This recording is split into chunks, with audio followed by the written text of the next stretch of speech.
Welcome back, everyone, to the Cart Barn Podcast. Chris Lemley and Gregg Dewalt, and we are so happy to have you joining us again this week. Gregg, our guest this week, we finally were able to get someone from the southern end of the state. Ray Schuessler is with us. Ray is a very fine player in his own right and has been a club pro for a while and is now teaching out at the Country Club of Mobile. Had a great time visiting with Ray. Yeah, Ray told some good stories. Great guy, and looking forward to sharing his story with our listeners. So why don't we just dive on into Ray Schuessler? Welcome back, everyone, to the Cart Barn Podcast. Super excited to dive in this week. We've got a really good guest and someone that I've had the privilege of playing golf with in a tournament years ago and he's from the other end of the state, down around Mobile. Ray Schuessler. Ray, welcome to the Cart Barn. Hey, Chris, Gregg, appreciate y'all having me on. Really look forward to this. We are looking forward to hearing your stories. Some good, some bad, some maybe ugly. I got plenty of all of those. More ugly probably than good. Yeah. But let's just jump in. Just give us a little bit of your background, and we'll go from there. Yeah, born and raised in Mobile. Born in 1960. Funny enough, it's about 5 or 6 years old. My parents moved from Midtown Mobile to when they were starting to build what they call the North Nine here at Mobile Country Club. There's a little street right off behind the North Nine called Drury Lane, a little small street. And they moved out here and they were building. And when we moved out here, my memory serves me right, it was just a big clay pit. They had just started it. So I had a big clay pit to run out in the backyard and make my mom upset, come back with dirty feet and everything. And so, and then, as time passed, the golf course came on, and that's kind of, how I ended up, growing up around, this area of Mobile. And both my parents played. My mom didn't play much because she was having kids, but she actually had a better golf swing than my dad. And she would tell me to, hey, look at this gentleman's swing, copy that, and that's kind of, so I'd look at it and copy it, and that's kind of how I got into the game. What are your kind of first memories of playing Mobile Country Club, and who were you playing with at that time? Well, once I got old enough, both my parents, I was, pulling on their bootstraps to go play. I was just a young buck, and they said, well, you got to learn, you cannot play golf till you learn what the word for means. And I had to figure that one out myself. So I discovered what that word meant. And and there were some really, we were fortunate in this little market. We had some really nice players that were coming out of Mobile as I got a little older. But around here, we had, Bobby White's dad, Cliff, is a buddy of mine. He's a couple of years older than me. Alan Cameron was a really nice player in Mobile. And, the other clubs had nice players. And so once I got old enough to compete, they had 3-hole tournaments. I do remember as a really young boy playing in 3-hole tournaments. And then, once you got old enough, you graduated to 9-hole tournaments, etc. And then once, you got, if you wanted to travel a little bit, we had, Chris, I don't know if you recall, the big 3 tournaments back in those days was Selma. Perdido Bay had a big tournament. They had Jack Nicklaus come in and play with his son Jackie. And, they had a father-son event the day before the regular event, and you had the state juniors and so forth. So, and then obviously the future masters. So there's, it's not near what it is now. And so those were, except for your local little junior invitationals, that's my kind of journey into competition. And then we had some really nice players that played on the tour. My 2 kind of local heroes, or 3, were Alan Pate, played at Alabama. Ren Lum, who's, some of the younger players now, now these younger players, they don't look at history like I tend to do when I was growing up. And then there was a fellow named Dave Farrell who could hit it forever. He got recruited by Texas back in the glory days of Texas out of Mobile. And I've reconnected with him recently. He brought Ren out, and another fellow that played some golf around here, Jimmy Webb. And, I'd go caddy for him in the city championship, in the Labor Day tournament back when it was a big thing here. I'd caddy for Dave and that. I just loved going out and watching those, older guys play, that could really play. And so that was my fondest memories of junior golf, really. It's obviously competing, but watching those, you're looking up, you're 10, 11, 12 years old or whatever, and you're caddying for these guys that can hit it 9 miles. I'm short in stature, still can't hit it out of my shadow. And so that's kind of my fondest memories of junior golf. Was there a point when you thought, hey, I could do something with this game, beyond just, being amateur? Well, I was kind of under the radar. Sophomore, junior year, I had the lead in the state high school, and I was trying to remember what year it was. And I played terrible the second day, and Maxie Bowles, who was at Alexander City, we were getting ready to leave, and he just sticks something in the van and said, "Hey, I like how you handled yourself. If you're interested, give me a call." And he started writing me letters. And I haven't won, locally I was a decent player, hadn't really won anything. And then I got a lot better kind of my senior year. I started really kind of playing well. And we had a really good high school team. We had Ham McGuire got a scholarship. I was the old guy. So on our high school team, it was me, Robert Nelson, who's leaving tomorrow for the USGA senior am, finishing, semis. Robert and I, we play together at Kiva on Sundays now. He lives in Fairhope. I live in Daphne. So anyway, Joey Zwonkowski made it to the semifinals of the U.S. Mid-Am. And so we had a pretty solid team. And then my senior year, I got invited to play in it was a short-lived event. Jimmy Green actually won it. It was the National High School All-American Tournament. I was at Steve Lowry, who was, very accomplished player. I played a lot of junior golf with Steve. So I knew I wasn't at his level, but I kept, I was like a little kind of kept clawing, trying to be decent. And he couldn't play. So Eddie Holmes, our coach, says, "Do you want to go to Oklahoma and play in this?" I mean, I'm in. Golf Digest sponsored it, and the top 5 were the official high school All-Americans. And I ended up finishing second. I actually had the lead with 9 holes to go. Wind was blowing like you can't, as it blows out in Oklahoma. And I played really good the second day. It was kind of around 5th or 6th going into the last round after 8. We got rained out the first day, and it was 27 holes for 2 rounds. And after 18 holes, I was in the lead, and I faltered and lost by a shot by a guy out of Oklahoma. And so anyway, then, and in the meantime, I guess I was decent enough. Mike Griffin at Troy was reaching out to me, sending me letters. And then actually Sonny DeGroin at Auburn reached out to me, and Conrad wanted me to walk on. But, I back then, it's kind of like football. Send me players we can get on the team. And so I ended up staying with, Maxie was just very kind. He wrote letters every week. I mean, it was crazy. I mean, I'd get back then that's how communication was. Mm-hmm. And I called Ren, who was on the tour, and this is how I made my decision. I said, "Ren, he played at Alex City and went to Troy."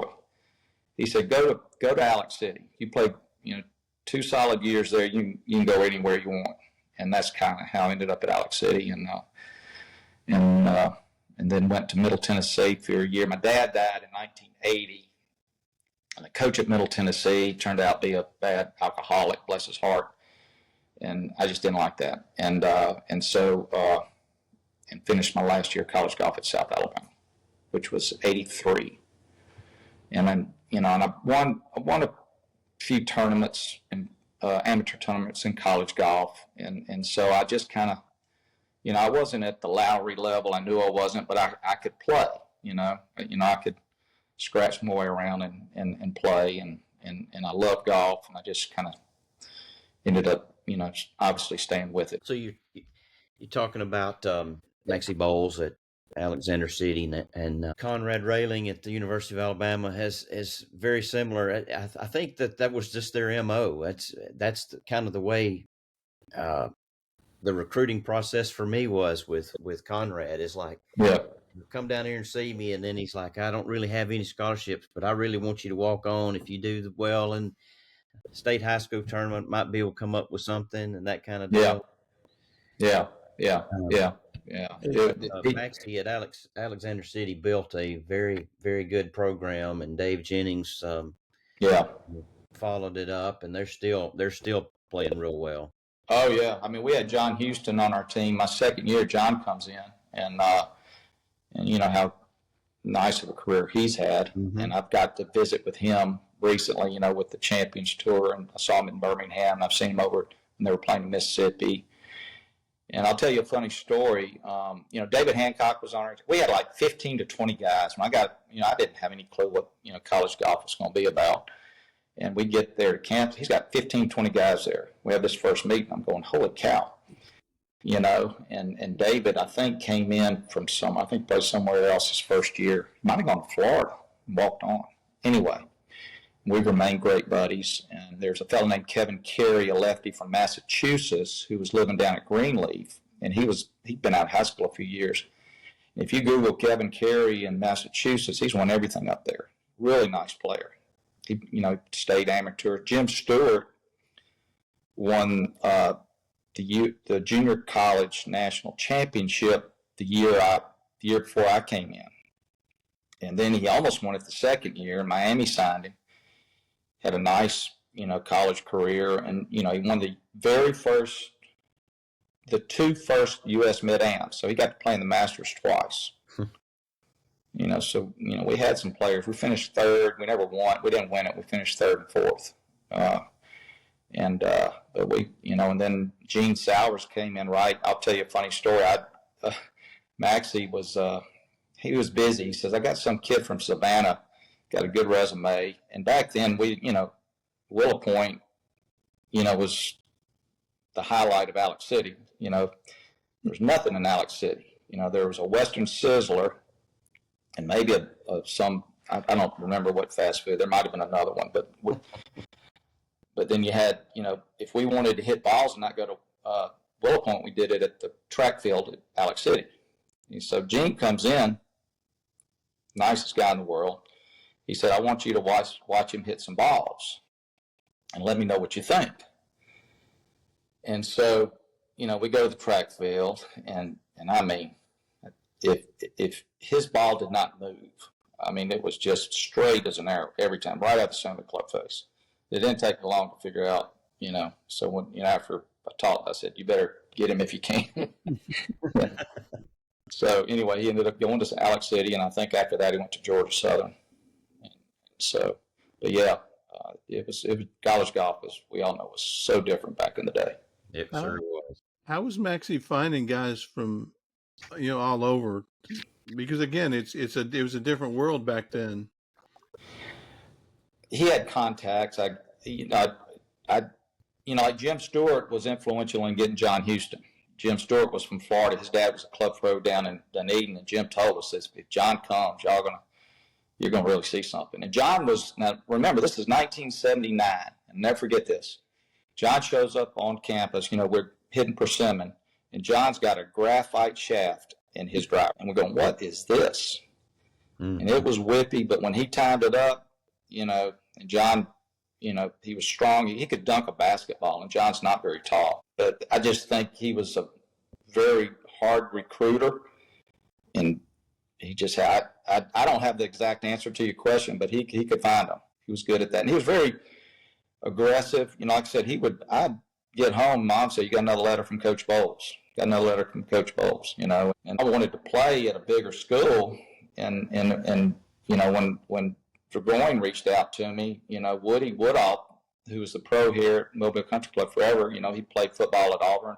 He didn't play, Woody didn't play golf till he got to Auburn. And so he had that connection with Sonny, and Sonny called me and and said, we got a spot if you want to come. And I looked at Woody. It was the hardest. I said, Woody, I've already committed to Maxie. Already told him I'm going to come, But there you go. And my dad worked at Alabama. He was an SID at Alabama, so I grew up, being an Alabama, still an Alabama fan. And I've got a little girl. I got a girl I'm coaching that's going to Auburn this fall. She's enrolled, probably starting to qualify. But anyway, it's just, recruiting is interesting. Like I said, I wasn't highly recruited. I was just a, kind of a middle of the tier, decent junior player. Well, it's when you talk about getting letters every week, I mean, you figure he's writing 15 other guys letters every week. Right. Right. Exactly. It's not email. It's not texting. That's a lot of work for it sure is. Yeah. I can't imagine what and how many more he wrote that, that didn't show up. Yeah. They had a pretty good recruiting tool in Willow Point for sure back then. Yeah, and that's what Ren taught. Ren said, listen, you go learn how to play golf at Willow Point, you can play anywhere. And back in the old days, Willow Point was, the new Willow Point is solid, but that old front nine at Willow Point, if you didn't hit it straight, you weren't going to have any fun. Yeah. And so in that, the lakeside's not a whole lot different in my opinion, a little bit, but the front nine's total. When I played it, I played it a year or two after they read. I couldn't believe it. How much better did you get being around those guys? Well, you have to. I don't know how to qualify it, but I got better. I won. Back junior college days, you'd have some teams come in and you play one-day matches, and then you play. Back then the state intercollegiate was a big event. We got to play with Alabama and Auburn at the old Rolling Hills, if y'all recall that one, outskirts of Montgomery. I don't know what it's called now, but that was a big event for us. And we hosted the junior senior intercollegiate at Stillwater's with Auburn in the spring, But yeah, to make the team at Alex City, you had to play pretty good. We had like 10 rounds of qualifying before our first match. I played good. I didn't play great, but I played good enough to, play. I think I played my entire freshman year. I think I missed one tournament in 2 years. It was the state intercollegiate. I got in a little slump my second year, and I remember Maxie come. I was hitting balls at the track. Max said, "You're not going to make this trip." I was devastated. But anyway, and so I got, I remember playing with Paul Azinger in the junior senior. We were in a playoff in the junior college division, and that's where I met Paul. I hadn't seen him in years, but I played a little bit of golf with Paul. And the first hole, was a dogleg left. Remember that little sharp dogleg left at Stillwater's, the old Stillwater's? Mm-hmm. And we're playing with another guy from Chattahoochee, and Paul hits it dead right over the pine trees into the number 9, the par 5. And then he hits it on the green. I hit it down the fairway, knocked it on the green. This guy, Mike Miller's his name, nice guy. I remember he played at Chattahoochee. He knocked it up about a foot and won the playoff. But, you play with those guys. I played with guys at Georgia Southern. I remember we got paired with Georgia Southern 2 years, and Jody Mudd was on their team. And we all know how good Jody Mudd was. Mm-hmm. I remember my team, we had a big delay. Junior golf, you're waiting every hole. And we were on the front side, and we got a huge delay. And Eddie Jackson's a great player, really nice player out of South Georgia, North Alabama state line. And he comes up to me. He goes, "You ain't going to believe it. I'm witnessing." I said, "What are you talking about?" He said, "Jody Mudd's made 2 double bogeys and he's 6 under par." I'm going, "What?" He said, "It's crazy." And so, you get to play with these better players and you get experience, and that's, if you work hard enough, you've got to get better. You just have to. And so we just try to get a little better every week, Who was the coach at Georgia Southern at that point? Buddy Alexander. That's what I was thinking. Yeah. Pretty sure it was Buddy. College golf. That's when I'm helping these junior kids. I think college golf is just wonderful. You don't have to play at the top schools to have a nice. I mean, you played at North Alabama. Greg, did you play at North Alabama? Played in North Alabama. Yeah. I thought I saw that on the previous podcast. Yeah, and y'all know it's just you've got lifelong friends. Mm-hmm. And like Kevin Carey, he lives up on the Cape. He got with UPS as his career, and he brings a big group down to Kiva every year. They get out of the snow early, about 15 to 20 guys, and they just get a little break from the snow before their season starts. And he's bringing his wife down. His wife's met his wife at all. I think she's from a small town outside Alex City, but so they're coming down Labor Day weekend. I'm gonna get to see Kevin and hang out with his son, who has a son, and it's just you just got lifelong memories, and I hate to see it. Personally, I just, if a kid has some talent, some ability, and they think, well, if I'm not going to Alabama or Auburn, I don't want to play college golf, and so that's well, that's with these changes in the rules and the number of scholarship players you can have on on the roster, it's certainly changing. Yeah, but you're right, Ray, and how you develop lifelong friends. I mean, ended up going to Wallace State in Hansville. We had Wallace State has some good teams. Yeah, we're getting ready in a few weeks. We're doing a 40th reunion, if you will. Isn't that awesome? Bunch of guys coming back in from all over the place. I got one of the guys from Saskatoon, Saskatchewan. He's coming in, going to stay with me. Shout out to you, Dean, if you're listening. But it's just fun. Yeah. I mean, it's kind of your fraternity. Right. I didn't get in fraternity, but we had our own 8 to 10 people fraternity that we just hung around with. And Joel Gafford's the first guy I met when I got to Florence, Alabama from Puerto Rico. Is that right? Yeah. And he immediately corrupted me. I mean, I can see that. Yeah. I mean, we threw my duffel bag in the dorm and headed 14 miles north to Tennessee to have beer. Yeah. That's. Oh yeah. My career went downhill immediately. Yeah. We enjoyed a little fun, when we weren't playing. Yeah. It was a great experience. Yeah. Yeah. Well, there's been a lot of and you've named a few of them. There's been a lot of really good players out of the Mobile, South Alabama area. Mm-hmm. Green and as you talked about, Joey. You got any other stories about any of those guys that or anybody that maybe hadn't been mentioned? I think I mentioned the ones that that you've talked about, that played at the collegiate level. Mm-hmm.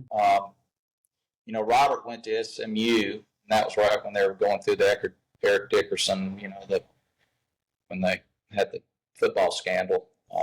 So he didn't get to play.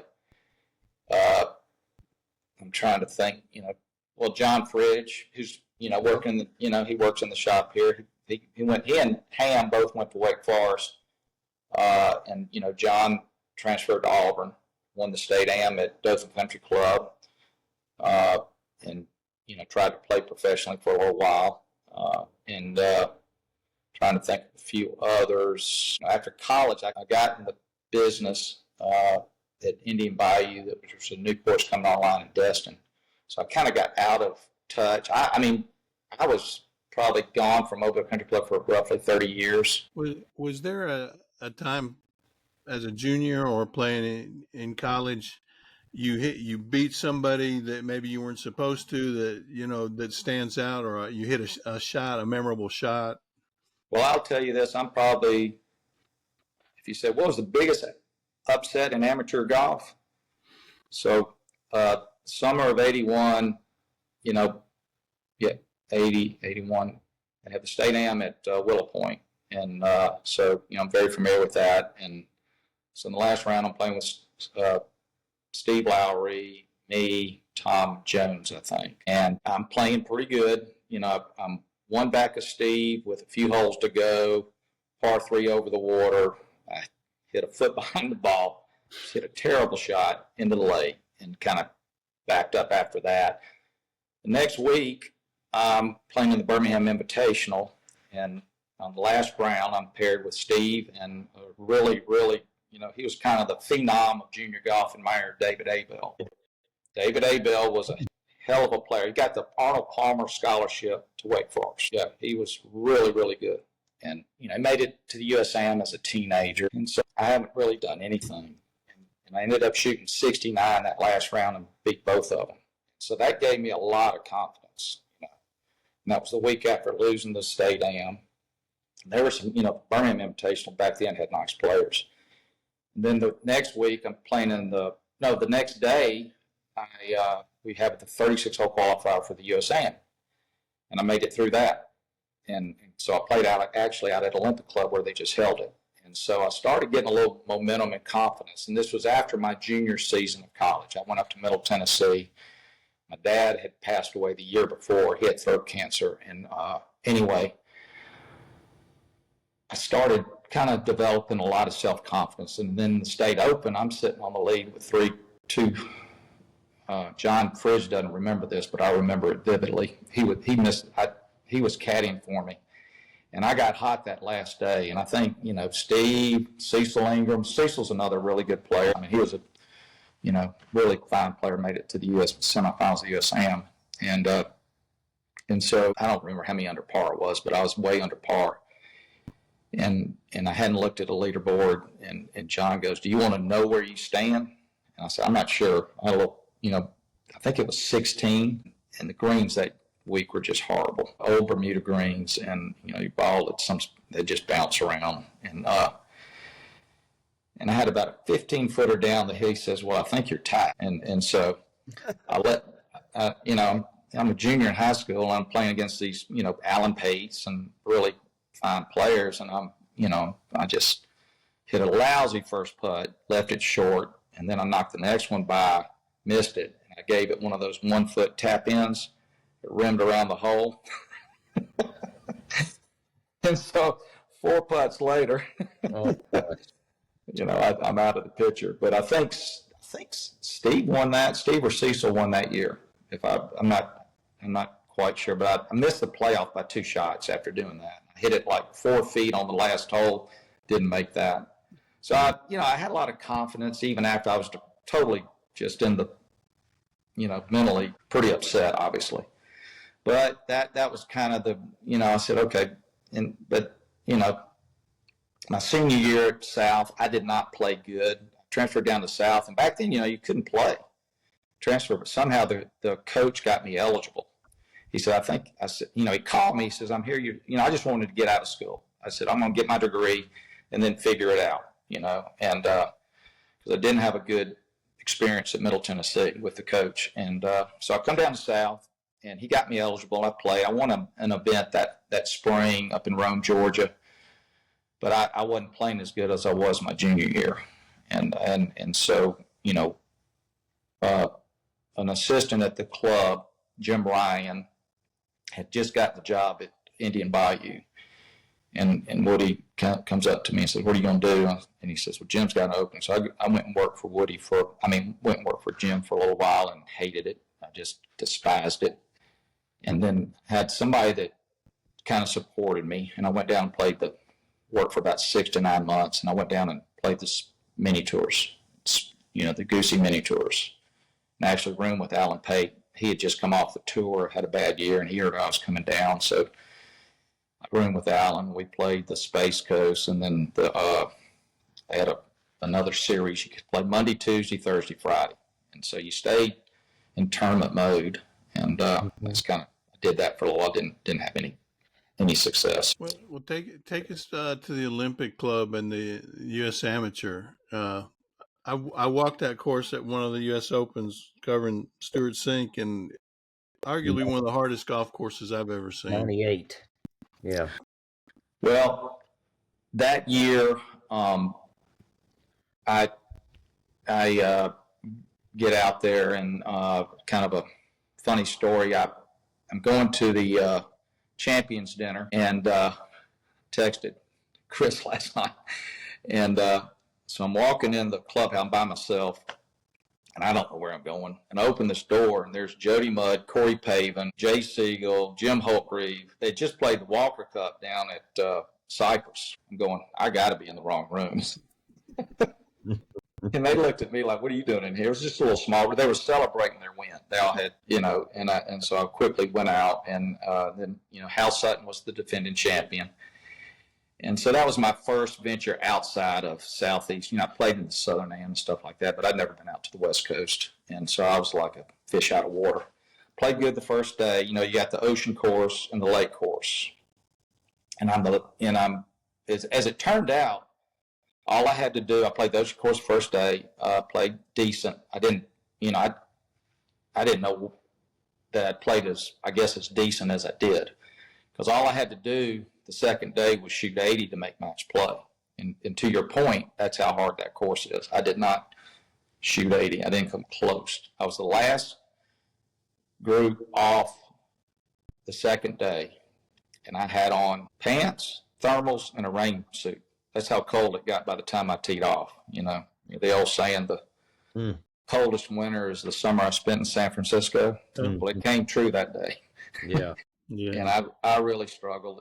But I played right behind in the qualifying the defending champ, the winner of the week, Nathaniel Crosby. We had a big upset. He beat Willie Wood in the semifinals. And so it was a wonderful experience. I still think about it. And it's a hard, USGA setups. If you get a little off, forget it. You just, you're chipping out of the rough. You miss the green.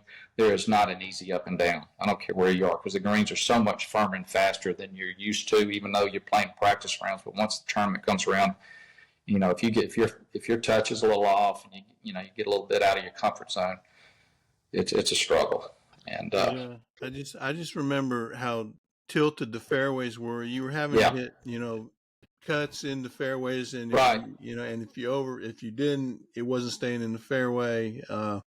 Just long rough. Just it was a course I didn't really want to ever have to play. No, it was a brute. I mean, and in the scores, I think probably to this day, that was probably the highest cut to make match play that year. If you look it up, everybody was shooting a bunch. It was just tough. And but it's a beautiful, man. That ocean course, I think, was, they've had some storms come through the years, but it was wonderful. It was kind of like, we used to have a course down, but it's still here. A buddy of mine's actually trying to keep it open, Dale Snellman. He was a good player. He went to Southern Miss. So I don't know if y'all know Dale, but he was at Indian Hills for a while. Yeah. And he's running, the course at Dolphin Island. And Dolphin Island back in the day was a wonderful golf course. I mean, it reminded me a lot of that. Real tight, but you're up on a cliff on the, Pacific Ocean, and you have these hang gliders. I remember this vividly, playing the practice round, these hang gliders come off out of the clouds, and they're right there where you're hitting your tee shot, and you're going, foggy, you think you're going to hit them. And, I asked some guy locals, I said, does anybody ever get hit? Oh, yeah. And I said, well, did they ever crash? Oh, yeah. Going, I don't want to do that. Yeah. Yeah. So, but it's a wonderful club. The clubhouses. Did you get to go through the clubhouse? Yeah. What history there? Yeah. It's a lot like East Lake over. Yeah. I played East Lake. Yeah. Nice. You mentioned Dolphin Island golf course. Man, that's the best property in the state for a golf course, isn't it? Oh, it's awesome. It's awesome. Unfortunately, it just doesn't have the the financial resources to really. But back in the day, I mean, we had a 4th of July invitation. They let juniors play in. The pro out there would allow that. There's weren't many adult tournaments a junior could play in, but they had a 4th of July thing, and I played in that. When I was 16, 17, 18. And Golf Digest did an article years ago about best kept secrets, and that was one in their top 10. That's how good it was. As you're sitting here talking about these invitationals and these old tournaments, and I mean, you even mentioned the Labor Day tournament there, Country Club Mobile, and which I've played in a few times. And I think back to some of the conversations we've had in previous podcasts. Charlie Crinkle's talking about it. Sam Barlow was talking about. Yeah. Back in the day, the invitationals were big deals. Those were the big deals. Yeah, exactly. They were big deals. They were big deals all over the state, and you went and now they're just going away. Yeah, it's a shame. Well, the Labor Day event here is like just a 2-man event, and it's just a regular, club 2-man event. And then you can invite guests to play with another member, I believe. I'm on the teaching side, so I stay as far away from operations as I can. Yeah, I get it. Good choice. Yeah. Why is that happening? I mean, the Country Club of Birmingham. Well, I think it's the rankings. Like the state AMs aren't as big as they used to be. I was talking to somebody recently, and they were talking about, really good player from Alabama. Told them maybe 5 to 10 years ago, it doesn't do me any good to play in the state AM, because if I play in it and win it versus going and playing and finishing the top 10 in a big amateur event, I lose points. It's the point system, Yeah. Joey was trying to keep the Labor Day alive here. I don't know if you played in that back in the, they had I have. Yeah. Yeah. They had some really good college players coming through, and it just wasn't a good fit at the time to keep going. He would have they'd have the AJGA year-end event or tournament at the trail, and then that staff would come over and help run the Labor Day event back then. Now, this was in the 90s. Yeah. Bubba Watson played. I was looking at a list. They had some really good players. And back then, I think the coach at Georgia was helping with the AJGA. He wasn't even coaching at Georgia at the time, Chris Hack. So I remember, who was the fellow? Eric Compton. I came over to watch one year, and Eric Compton was playing. And anyway, but it's just the club is the really good players, that are in college aren't going to support them. And probably there's not enough, maybe, the mid-am level, like Birmingham Country Club's alive because it's a mid-am event. Yep. Is that correct? That's correct. Yeah. And they get national points. Like the Snedeker down in, that they started a couple of years ago. Haynes and Brandt started the Snedeker, and it's a mid-am event. Robert, he says, I can't even sniff competing in that event because of the distance that they hit it, and the guys that have a career that allows them to still compete in their mid-20s, 30s, early 40s. They're just really good. There's a big separation there. Yeah. And so I think that the answer to that is that, back then, you had good college players like the Labor Day here. You had players from the teams at Auburn and Alabama would come and play in it. Mm-hmm. And, the members loved to go watch them in the final round and all that, had galleries. It was really cool, especially for, young boy like me growing up, to see all that. That was something you aspired to hopefully one day, win. And that was a big thing. But it's just not, they're, like you said, they're dying, they're dead. When I heard Montgomery's wasn't as well received this year as it, they had, I think it was kind of hanging in there, but somebody was telling me recently that it wasn't as strong a field as it had been in the past few years. Yeah. So it's a shame, because those were great events. Yep. Yeah, it was a thing to have your name on the Birmingham Country Club trophy. Charlie Krenkel, that's one of the highlights of his career, is having. Me too. I was in that clubhouse recently, and I'm looking on that list, and I say, I'm up there with Bobby Jones. So that's by far the highlight of my. Bobby Jones and Sam Farlow and Charlie Krenkel and Hubert Green and exactly. If I think a little bit longer, I can come up with some more pretty right. No, I'm well-known names. Be on that list of names. So, but yeah, it's it's a shame. I don't golf. We're just times have changed. Yeah. How did you transition into the teaching side? Well, when I got made to the qualifying, I was first alternate at the Hogan Tour, in when they first started the Hogan Tour, and I got down to Greenleaf where they had it, Daly won it, and I didn't get in, and I came back to Woody. I said, I'm done, and he said, well, let's see what we're going to do, and he had a friend in Chicago, and I went up to Chicago. This was 1990, and I got a job at a private club in Chicago, and and it was a seasonal position, so I'm trying to make this short. So I Woody had an opening down here after that season was over, so I came back down here, and I ended up at Gulf Shore. Joe Terry was getting ready to leave Gulf Shores Golf Club, so I went there for 16 years, had a nice career there. And then I went to Cherokee. Then as I I got to Kiva, and so for 5 years I was in operations at Kiva, and they were making a change. Honors Golf was getting involved with Kiva, and I didn't. And they were making a change there. But they had a teaching position they were thinking about starting, and so I said, I'm in. I've always been an old school kind of, I go out with my caddy cam and teach. I love teaching, but it wasn't a career. I never looked at it as a career, and but I was kind of, at that time, I said, the teaching business had changed.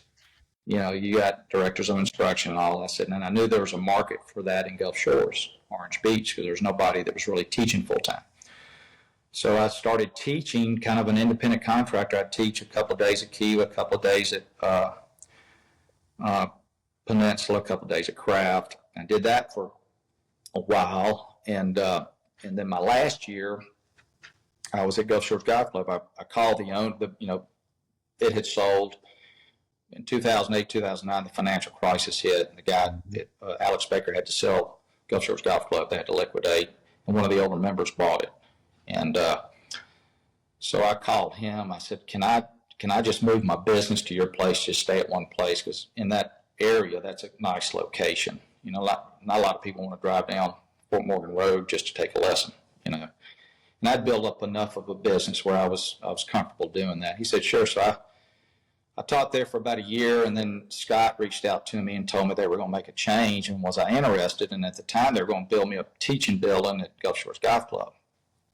And I told Scott, I said, "Well, I'm interested, but we're starting, he's already gotten approval to build this building. Just depends on when the change's going to happen." And then, boom, he says, "Well, you got to make a decision." And I said, "Well," I went to the owner. I said, "They've offered me this position." He said, "Just take it." And so I'd have stayed. If we had a teaching building, I'd have stayed in Gulf Shores. But I came over here and looked at this, and this thing's really outstanding. You got 3 bays hitting back towards where the members hit. I've got a putting green to the left of me. It's really nice. And so I ended up, wife's a school teacher, and she still had a couple of years. She got transferred we moved to Daphne. She retired last year, and so she spent the last 2 years at Daphne Elementary. So it's been a nice little, into my career kind of, I've got hopefully, I'm going to teach as long as I feel like I'm healthy and can help until they run me away. But that's kind of handed. I kind of did the opposite of Eric Eshelman. Eric, he taught first, and he got his, and then, they brought him.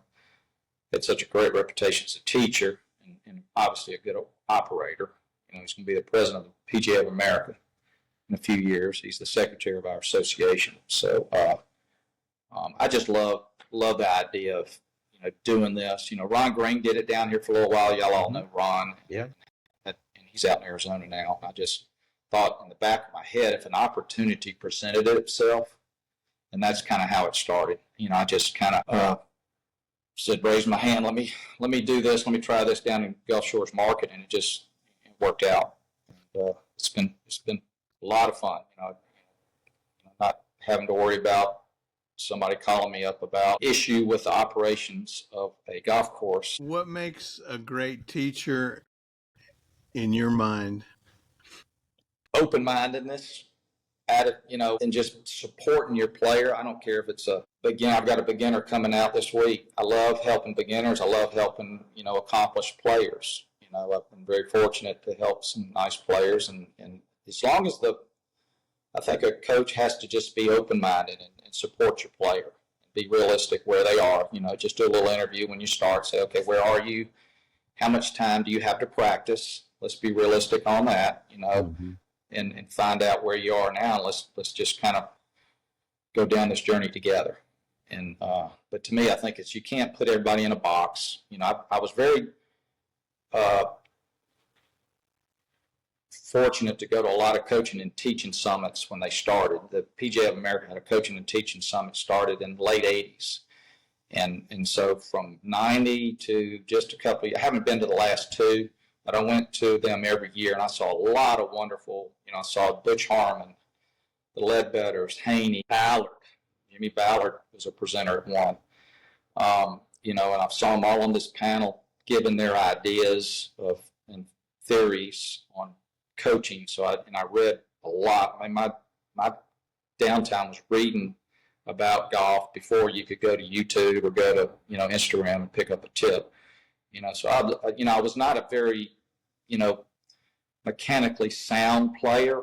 And so I was always absorbing, what can I do to get myself better? And now, I just think you gotta be open-minded, and you can't put players in a box.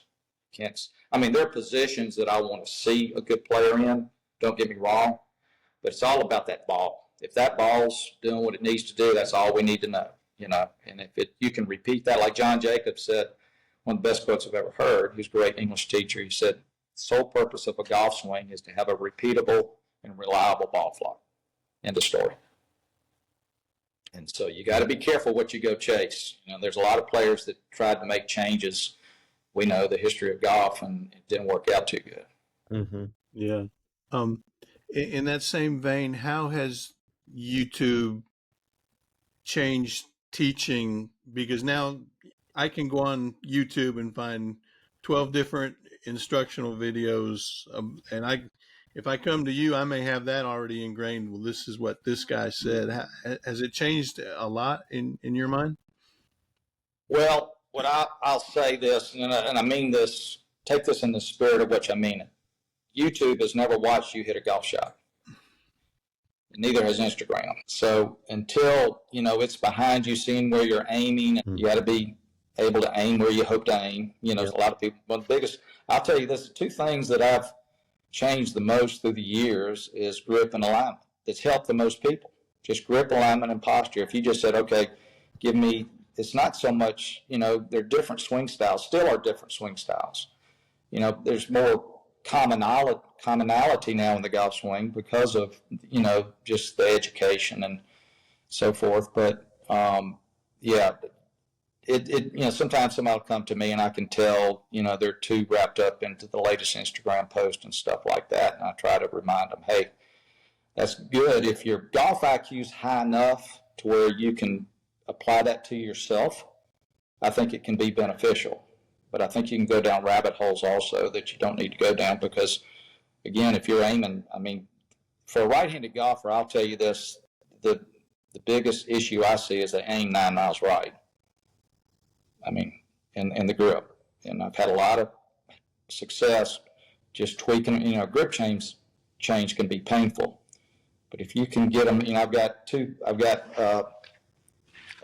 guy was pretty good, wasn't he? Yeah.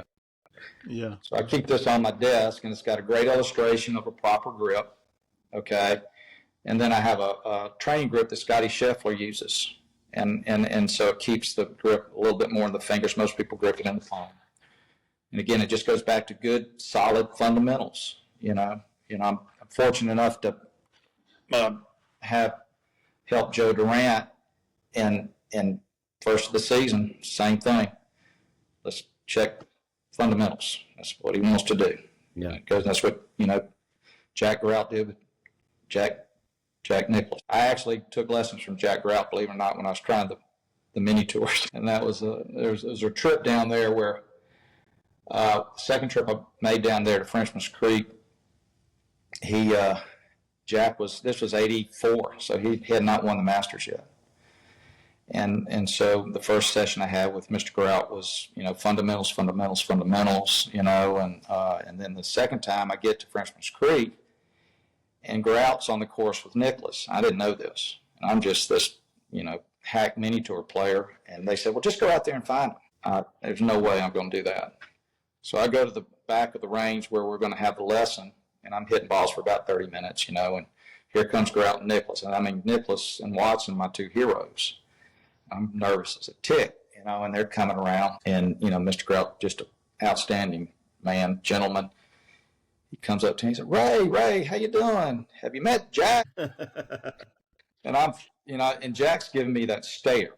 He's not done. He didn't want Grout to stop. I mean, I'm looking at, he's looking right through me like, get me over there where I can hit some more balls.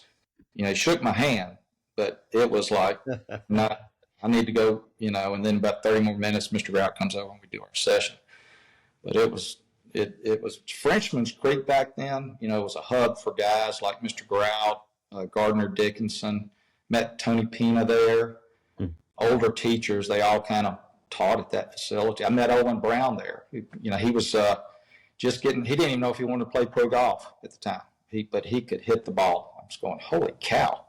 He said, I just can't. We're playing 9 holes, and he said, I just don't know if I want to play. I said, dude, I'm thinking to myself, dude, man, you can hit it. And he didn't have much of an amateur career. He just kind of got into golf, but obviously, had a nice professional career, won the Senior Open. That was quite an experience for me to be able to do that. A local guy that kind of knew Tommy Aaron. He said, you need to go get some outside advice, which I don't know if I did or not, but that's how that connection, was made. That's pretty interesting stories. There's a lot of really good players that listen to this podcast, but there's probably more that are, I'll use the term loosely, average golfers that just love the game. And the things that you've talked about fundamentals and proper grip and alignment are really good, especially as you're learning. As you're starting, you start getting into the game, learn the proper fundamentals to start with. I'll say that, and then to preface this comment that I'm about to make, which is you look at someone like Ed Fiore and Paul Azinger, and you can go on and on. Right. So all of it doesn't have everything to do with playing golf. There was Paul Claxton. I don't know if you know Paul. Oh yeah, I played with him in the tour school at Kiva one year. And someone made a comment one time about him winning a tournament. How do you win with that golf swing? And he says, "Well, what's the golf swing got to do with playing golf?" Right.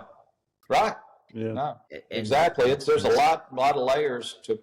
There's a being lot a of winner to playing really good golf. Yeah, there's an art to it. I mean, if you'd have taken, like Jim Furyk's dad was a genius. You probably heard the story about him getting recruited. Have y'all heard that story? When the coaches were calling, he checked them off. If they said, we've got to do something with this swing. And that's how he ended up at Arizona. The coach said, I'm not going to touch him. And that's. I think for me, like, to see Scotty Scheffler's footwork, I mean, it's amazing. My teachers back when I was in high school, they would have thrown up seeing that. And now, it works. I don't know how it's sustainable, but he's got to have the best hands ever. His footwork with his irons is not as crazy as his driver. I mean, I've seen him. I remember watching the U.S. Open when they're out to play to L.A. He almost fell down hitting a driver. I mean, almost fell down. And it's just his hands. And, Randy Smith, who's coached a lot of wonderful golfers through the years, Justin Leonard. Mm-hmm. I mean, there's a laundry list of great players that he's coached. And, he said the one thing that they've always tried to do is make sure we've got a great awareness of the club face. And that's it. If you've got a great awareness, like Azinger, I played, you mentioned Azinger, I played several rounds with him. He had that strong grip even in college, and he would just kind of hold it off. And he'd hit this kind of driving, it seemed like a punch shot, even with his driver. And so you got Brendan Steele, who has probably the strongest grip ever, and he's won on tour. Mm-hmm. But still, you gotta be wise as a coach to make sure, again, you don't change something just to change it. You got to know, okay, if you get a good player, and what do you like to see the ball do, and make sure that what they're doing matches up to their ball flight, and just kind of, you got to be kind of careful. But I mean, there's so many layers. I mean, you go to any tour event, you go, how can these guys not shoot 67 every day with this, as far as they hit it, and and then it's just, there's a lot of stuff. The gray matter between the ears is pretty important. Absolutely. Experience doesn't hurt either. But, this kid's getting ready to be a senior in high school, just won the USAM. So, yeah. We mentioned when we had Stuart Sink on how advanced these kids are. Stuart admitted when he came out of college playing on the tour, he didn't know what he was doing, And now you've got 16-year-olds, 17-year-olds out there tour ready almost. Yeah. Tyler Watts, Mm-hmm. the first year or second year I was here, they had the state am. One of the most amazing things he did to me was he didn't make a bogey till his 63rd hole. Forget winning by, just think about that. Yeah. Nobody did that back in the day. Mm. I mean, for a freshman, I think it was a freshman going into his sophomore year, maybe. Yeah. Never made a bogey till his, and these greens I don't know if y'all played it since they've refurbished it, but the up and downs here are not easy. The green complex is what really protects the golf course. Well, that golf course has always been one of my favorites. I have not played it since. Well, you wouldn't recognize it off the tee. Richard Jeffries said, "Well, they've cut all the trees down." So. That's what I was saying. I mean, you would, the old golf course. We had our section senior a couple of weeks ago at Montgomery Country Club, and it hadn't changed much in my opinion. I might be wrong, but through the years, it just seems like but this one's a lot different. Yeah. This one is it's just wide open. The rough can get up, which can protect it a little bit, but it's not what it was that I grew up on. Yeah. Because you had to hit it pretty straight. You had small greens. You had to get really good iron shots. What was the thought behind tree removal? It's a trend now. I mean, Oakmont did that. Yeah. It's kind of a trend in the art. To get sunlight to the greens, I think is part of it. Personally, I like to see some definition. I was at Atlanta Athletic Club for the U.S. Girls Junior, and the course they played reminded me. I told some of my buddies, I said it reminded me a lot of what we used to have, here a little bit. Had tall pines. Mm-hmm.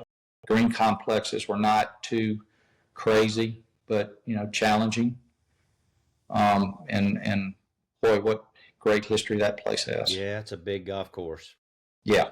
It's a big golf course. And they had that thing. It was hot. I mean, the first time I ever walked with an umbrella. I mean, it was hot. It was really hot, and they had those greens fast. Yeah. But what a wonderful place! Went to look at the Jerry Pate plaque where he hit that 5-iron. Yeah. Pulled that 5-iron? Yeah.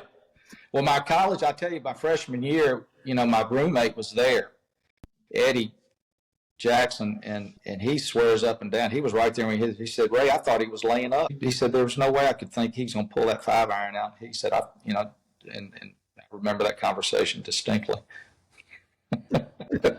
It paid off. It sure did. It sure did. Wow. Do you still enjoy competing? Yeah, I do. I'm 65. I can still, for this senior division of our section, I think I'll be playing in the National Senior Club Pro. I'm first alternate, and the first alternates get in normally. I've played in quite a few of those. I got to play. I got through the national tournament a few years ago and got to play in the senior PGA. It was up at Washington, and that was quite a treat. I mean, Tom Watson was still playing, and that was I've never played in a tour event or this senior tour, but I'm sitting on the range and with all of my heroes, and I look over my shoulder and Watson's on the range, and right next to me is Jimenez and Olafabal hitting balls, and it was quite the experience. Steve Lowry played that year, and so I got to see Steve in the clubhouse, so that was cool. But I as long as I can, I'm not going to play if I can't, shoot a decent score. But in our section stuff, I'll play in the senior stuff, and I'll probably play in the section at Pine Tree in a few weeks. Love that course. I think that's a great golf course. Played it earlier this year and a pro member, and Gregg and I both did. It was really, really good. Yeah. Really good. Yeah. I go back to you walking on the range and you seen Watson. I get this Kevin Costner vibe from you walking out on the range.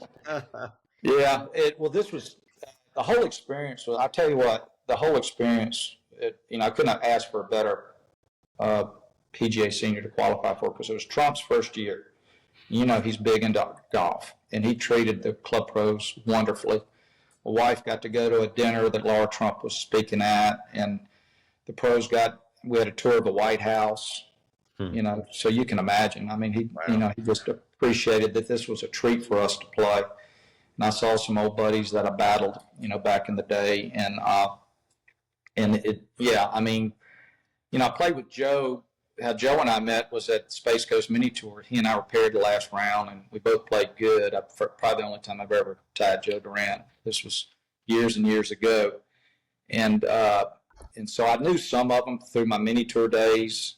But the Watsons, and Jose and Jimenez were just wonderful. They're sitting back next to me, and they acted, like I was one of their buddies, and even Colin Montgomery, who gets a bad rap, he's on Callaway staff, which I am, so I spent a little time with him on the range, and he was wonderful. But yeah, it was different, playing a practice round, and here comes Roger Maltby in front of me in a cart, and blah blah blah, and it was just like, well, what am I doing here? But there was some, being in Washington, right outside of Washington, first year. There were protesters, and, I'm playing a practice round. This big old security guy comes up behind the green off the river there, and I said, "Where'd you come from?" He said, "Well, we're anticipating entry points where the protesters are going to access the golf course and stuff like that." And sure enough, the first round, and then you got these guys have, and girls, the protesters had signs coming into the, protesting and everything. It was just kind of silly, but it was a wonderful experience. It really was. And I love competing, always have. And I just love everything about this game. I just think it, builds character and so forth. And I'm very fortunate to have had a career in this sport. Yeah. And Chris, I think that's a good place to kind of end this segment. We've gone for an hour and 5 minutes or so, and it seems like it's been about 10 minutes. Yeah, Ray, we appreciate your giving us some time to stop in and visit with us, and we got to have you back on. I think there's some more stories that we need to. Well, y'all are kind of asked me. I mean, I've seen the list of people y'all have had on, and I've watched I've watched bits and pieces, but this. Yesterday was a day off. I made a point to watch Sunday a few of you full. I've seen Buddy Gardner. He was a hero of mine. I mean, in Alabama. I mean, what a player he. Well, Don Shirey. I can remember watching Don. Almost win the state amateur here at Mobile Country Club. I was a couple of years behind him, and I remember meeting Don that week, and he was nice as he could be, and he had a nice. He is. Yeah. Yeah. So y'all are doing a great thing to bring up the history of this great sport in our state. It's just really wonderful. Well, thank you so much for saying that. We appreciate it. That's what we're trying to do, and we're enjoying it, and hopefully everyone else is enjoying listening to it. I mean, every time we have a guest on like you bring up names that maybe we haven't thought about that need to be on. It's amazing how it just kind of the domino effect. Yeah. I wish my old mentor was still around. If y'all had Woody on, you could have 5 episodes with Woody. Mm-hmm. He could tell some stories if y'all knew Woody. He was wonderful. Yeah. But I really think it's a great thing what you're doing. I really appreciate y'all having me on. Well, thank you. If y'all get down here, look me up. Let's play or go out to get you some barbecue at Dreamland. Sounds like a plan. We'll get you back on again soon, Ray. Thanks again for stopping by. Thank y'all so much. Again, we want to thank Ray for sharing his stories with us. I thought it was a great hour with him, just talking about all things golf and a little bit about golf down around Country Club of Mobile and that area. So thanks again for listening. Don't forget to subscribe, listen, download, whatever. Just we need the hits, man. Yeah, just to echo your comments on Ray, what a super nice guy. I've known him a long time. It was great catching up with him, and appreciate his time. And to what you just said, it does help us. Please give us some likes, comment, share. If you enjoy the content, tell somebody that it would help us a lot. So till next week, thanks again for listening to the Cart Barn Podcast.